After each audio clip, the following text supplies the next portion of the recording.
ओम शांति।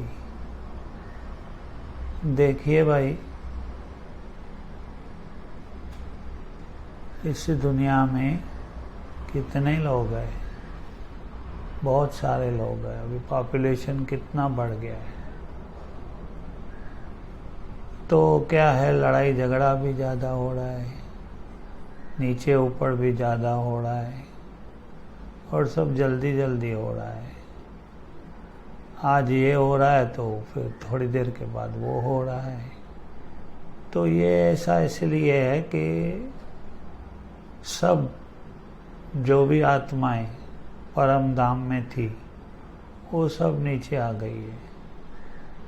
और फिर हर आत्मा क्या है, अपने अपने पार्ट को अच्छा समझती है, इसलिए प्ले करती है। तो देखिए क्या है, टोटल जो है ना, जन्म आत्मा 84 लेती है, 84, और कम से कम 1 या 2 जन्म लेती है। तो हम जो कर्म करते हैं ना, हर आत्मा जो कर्म करती है वो कैरी फॉरवर्ड होता है। समझो, हर आत्मा की जो चिप है ना, जैसे हम चिप बोलते हैं, मोबाइल में होता है, या मेमोरी बोलते हैं, वो क्या है, सबकी अलग अलग है। किसकी क्या है, 84 जन्मों की है, किसकी 83 की है, किसी की 80 की है, और किसी की 70 की है, किसी की 50 की है, किसकी 10 की है, और कम से कम 1-2 की तो होती है। तो उसमें क्या होता है, हर आत्मा जो भी पहले जन्म लेती है ना, तो सुख ही भोगती है। माना उसको क्या है, पहले सुख ही मिलता है, फिर उस आत्मा में लाइट रहती है फुल, तो उसको सब अच्छा दिखता है, और फिर उसके सामने भी अच्छा ही आता है सब। फिर जैसे जैसे वो टाइम होता जाता है, तो वैसे वैसे वो क्या है, सुख भी कम होता जाता है। फिर जब भी लास्ट आ जाता है तो ज़्यादा दुख होता है। उसके बाद क्या है, लोग समझते हैं ये कैसे होता है। ये क्या है, ये विधि का विधान है। तो इसमें क्या होता है, सबसे ज़्यादा उतार चढ़ाव जो आते हैं ना, जिसके 84 जन्म है उसके जीवन में आता है, और सबसे कम जो है, जिसके 1-2 जन्म होते हैं ना, उसको आता है। तो ऐसा बना हुआ है, सुख भी ज़्यादा तो फिर दुख भी उस हिसाब से हिसाब किताब बन जाता है। तो जिसका कम है, तो हम लोग सोचते हैं इसने तो इतना कुछ किया नहीं, पढ़ाई भी नहीं किया और ये भी नहीं किया, खाली थोड़ा कुछ ही किया, तो इतना ऐसा ये धनवान कैसे बन गया। तो वो क्या लास्ट में आती है आत्माएं। ऊपर से क्या आत्माएं आती रहती है, आती अपने अपने टाइम पे है, लेकिन जाती सब साथ में है।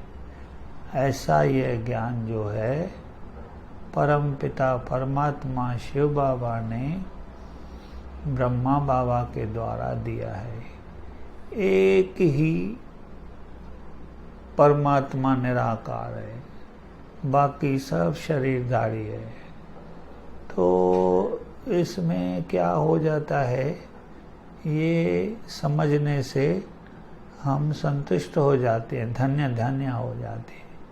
तो ये परमात्मा का ज्ञान है, सत्य ज्ञान है, जो शिव बाबा ने ब्रह्मा बाबा के द्वारा आके इस धड़ा पर दिया, और फिर उसने सारे विश्व में ब्रह्मा कुमारी आश्रम स्थापन किए, और उसमें जो ब्रह्मा कुमारी बैठी है वो भगवान की सिलेक्टेड है, और वो साक्षात देवियाँ है, रूप साधारण है, लेकिन वो आत्माएं महान आत्माएं हैं, देव आत्माएं हैं, साक्षात देवियां हैं। आप कभी भी जाएंगे ना, कहाँ भी जाइए दुनिया में, आप जैसे ही अंदर एंटर करेंगे तो आपको भी साक्षात्कार होगा और अनुभव होगा, एक फीलिंग आएगी कि हम कौन सी, ये अभी देखो जैसे मंदिर में जाते हैं तो कितना अच्छा लगता है, उससे कई गुना ज़्यादा साक्षात में तो ज़्यादा ही फीलिंग आएगी अच्छी। तो अभी क्या है, समय जो है ना अंतिम चल रहा है और लगभग सभी आत्माएं नीचे आ गई है और अपना अपना पार्ट जो है ना क्लियर कर रही है। तो इसीलिए क्या है, जल्दी जल्दी हो रहा है। अभी कोई घर खरीदता है, हाँ, वो ऐसा सोच के खरीदता है कि ये मैं थोड़े टाइम के बाद बेच दूंगा। अगर ऐसा होता तो वो खरीदता ही नहीं, खरीद के फंस जाता है, फिर सोचता है मेरे को बेचना है बेचना है बेचना है। फिर किसका घर जो है वो जल्दी बिकता है, किसका बिकता ही नहीं, और कितना किसका लास्ट में बिकता है कि वो बेचारा ही थक जाता है। तो ये क्या है, सारा हिसाब किताब है। तो इसीलिए क्या है, सबके लिए शुभ भावना शुभ कामना रखनी चाहिए और ये वंडरफुल ड्रामा बना हुआ है, ये देखना चाहिए। और सबसे आसान तरीका परमपिता परमात्मा शिव बाबा ने बताया है कि आप न अपने को आत्मा समझो और परमपिता परमात्मा को जो निराकार है, परम धाम में रहते हैं और बिंदी रूप में है, वो जन्म मरण के चक्कर में नहीं आते हैं, उसको याद करो। तो आपके सब जो पाप है ना, वो धीरे धीरे धीरे याद की यात्रा से कटते जाएंगे और आप संपन्न और संपूर्ण बन जाएंगे। अच्छा भाई, ओम शांति, ओम शांति, ओम शांति।